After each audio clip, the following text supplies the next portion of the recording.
My dear students, मैं आपका विज्ञान अध्यापक शुभम तिवारी माय ज्ञानोदय संस्कार अकेडमी से आप सभी का इस वीडियो क्लास में बहुत बहुत स्वागत करता हूं। जो भी विद्यार्थी अभी तक जुड़ चुके हैं उन सभी विद्यार्थियों से सबसे पहले मैं कहना चाहूंगा कि आप हमारे चैनल को लाइक और शेयर जरूर करें और सब्सक्राइब करें अधिक से अधिक संख्या में। विद्यार्थियों, आज हमारे विज्ञान विषय का जो टॉपिक है वो है आपका लेसन नंबर जो 3 चल रहा था हमारा, पदार्थ की संरचना एवं प्रकृति में। तो कल जो वीडियो क्लास के माध्यम से मैंने आप सभी को बताया था तत्वों के प्रतीक। अब आज का जो हमारा टॉपिक है वो है प्रतीक का महत्व क्या है, उसका रासायनिक सूत्र किसे कहते हैं और अणु सूत्र किसे कहते हैं, अर्थात रासायनिक या अणु सूत्र में संबंध या अंतर क्या है। इसके बाद कुछ यौगिकों के महत्वपूर्ण यौगिकों के अणु सूत्रों के बारे में हम यहाँ पर आपसे इस विषय चर्चा करेंगे। इसके पश्चात कल की क्लास के लिए जो टॉपिक होगा वो हमारा अम्ल, क्षार और लवण होगा। तो विद्यार्थियों, आज के इस टॉपिक पर मैं आप सभी से चर्चा करने के लिए उपस्थित हुआ हूँ। जो अभी तक नहीं जुड़े हैं ग्रुप पर, उनसे भी कहना चाहूंगा कि वो विद्यालय से संपर्क करके अपने नंबर को ग्रुप में जुड़वाएं ताकि आप भी अध्ययन का लाभ ले सकें। तो विद्यार्थियों, आइए चलते हैं आज के इस टॉपिक की ओर। जैसा कि अब मैंने आपको बताया है, सबसे पहले प्रतीक अर्थात जो तत्वों के प्रतीक हैं, जो तत्वों के चिन्ह हैं, उन चिन्हों का महत्व क्या है। The main important role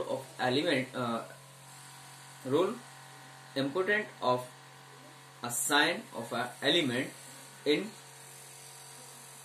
the subject of science.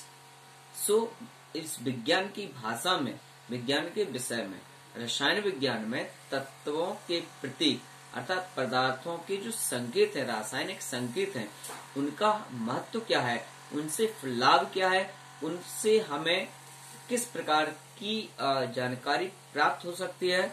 और इसके बाद दूसरा है तत्व, उसके आधार पर उस तत्व का नाम। नंबर 2, तत्व का एक परमाणु। तो यहाँ पर हमें 2 प्रकार की सूचनाओं को व्यक्त करने के लिए यहाँ पर हम तत्वों के प्रतीकों के प्रयोग करके इनके बारे में जानकारी प्राप्त कर सकते हैं।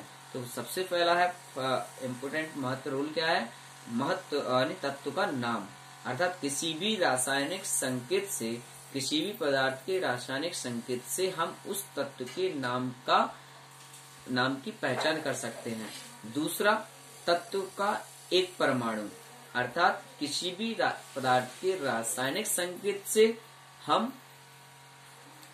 पदार्थ के परमाणुओं की संख्या के बारे में जानकारी प्राप्त कर सकते हैं। अर्थात यह जानकारी हासिल कर सकते हैं कि उस पदार्थ में उसके कितने परमाणुओं से मिलकर के उसके अणु की संरचना हो रही है। तो आइए इस बारे में डिस्क्राइब करते हैं, आगे आपकी ओर लेसन की ओर चलते हैं। तब तक आप सभी लोग अपनी नोट बुक अगर ओपन नहीं किया तो बुक ओपन कर लीजिएगा ताकि आप हमारी बात को समझ सकें। तो विद्यार्थियों, यहाँ पर जैसा कि मैंने आप सभी को बताया कि प्रतीक का महत्व क्या है, यानी चिन्हों का महत्व क्या है रसायन की भाषा में। तो जैसा कि अभी मैंने बताया, सबसे पहले किसी भी पदार्थ का रासायनिक संकेत उस रासायनिक पदार्थ की पहचान कराता है। दूसरा, यह भी पहचान कराता है कि वह तत्व कितने प्रकार के परमाणुओं से मिलकर के बना है, अर्थात उसमें कितने परमाणु उपयोग किए जा रहे हैं एक अणु के निर्माण में। तो विद्यार्थियों, जैसा कि हम जानते हैं कि कभी कभी कोई भी वस्तु जब हम बनाते हैं तो वह एक वस्तु से मिलकर के भी बन जाती है।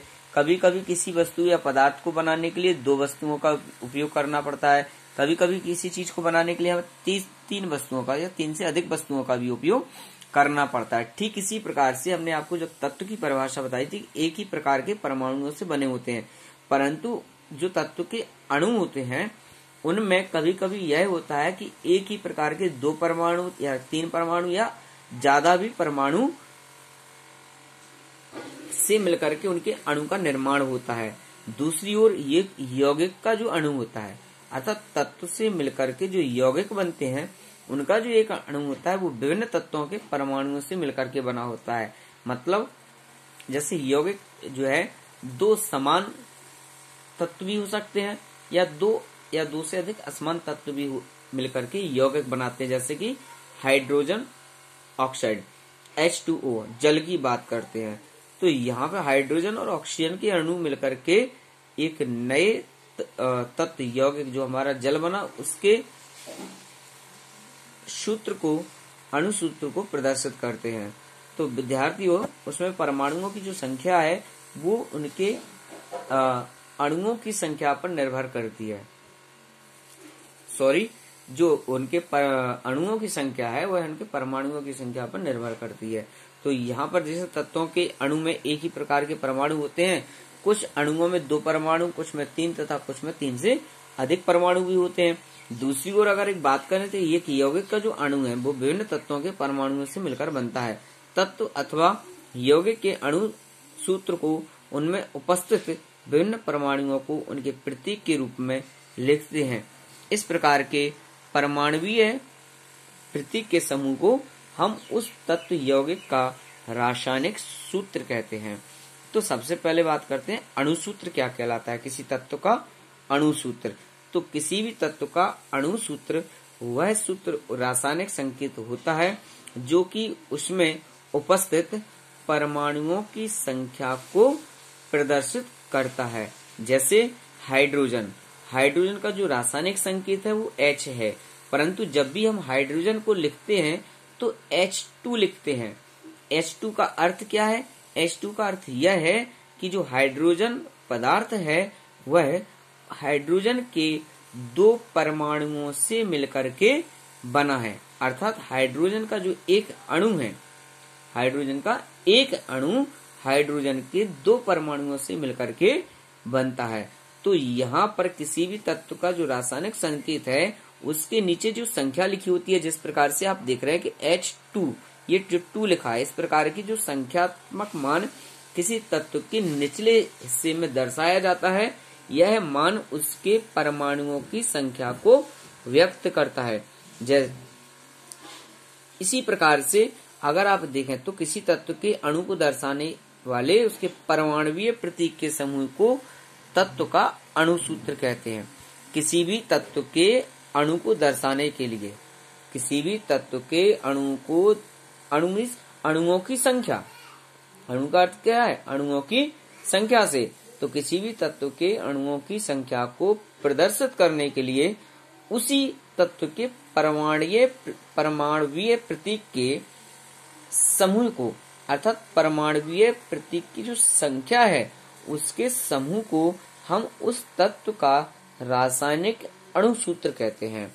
इसी प्रकार hydrogen, oxygen, nitrogen, chlorine, bromine, iodine आदि ऐसे तत्व हैं जिनका एक अणु हाइड्रोजन के ही समान 2 परमाणुओं से मिलकर के बनता है। इसी प्रकार हम ऑक्सीजन का जो संकेत लिखते हैं वो O2 लिखते हैं, नाइट्रोजन का जो संकेत लिखते हैं N2, क्लोरीन का लिखते हैं Cl2, ब्रोमीन का Br2, आयोडीन का I2।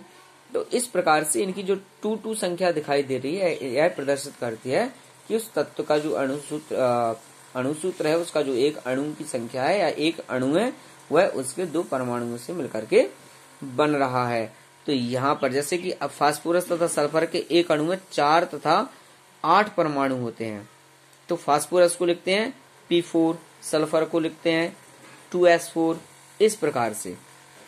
तो यहाँ पर यह जो संख्यात्मक मान होते हैं उसके परमाणुओं की संख्या को प्रदर्शित करते हैं और यह भी बताते हैं कि वह परमाणु कितने अणुओं का निर्माण कर रहा है, यानी एक अणु का निर्माण कर रहा है तो कितने परमाणु उसमें लग रहे हैं। तो विद्यार्थियों, ये थी आज की रासायनिक तत्वों के प्रतीक का महत्व। तो प्रतीक का महत्व जाना, नंबर 1 तो वह उसके नाम को हमें जानकारी कराते हैं, दूसरा उस तत्व के एक अणु के निर्माण में कितने परमाणु उसमें लग रहे हैं या क्रिया कर रहे हैं, इसको भी जानकारी हासिल करने के लिए हमें तत्व के प्रतीक से लाभ होता है। तो यहाँ पर रासायनिक सूत्र और अणु सूत्र के बारे में मैंने जाना। कल विद्यार्थियों आप जो हम बात करेंगे किस विभिन्न जो आज के दैनिक जीवन में हम भिन्न प्रकार के यौगिकों का जो यूज करते हैं उनके कुछ रासायनिक अणु सूत्र और उनके नाम और उनमें कौन कौन से तत्व संयोग करके अपना उस यौगिक का निर्माण कर रहे हैं, कल पुनः इसी समय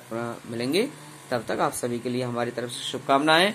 पुनः एक बार फिर कहूंगा कि आप अपनी स्टडी को घर पर रहते हुए अध्ययन करें और कल पुनः इसी समय मिलेंगे। तब तक के लिए थैंक यू वेरी मच।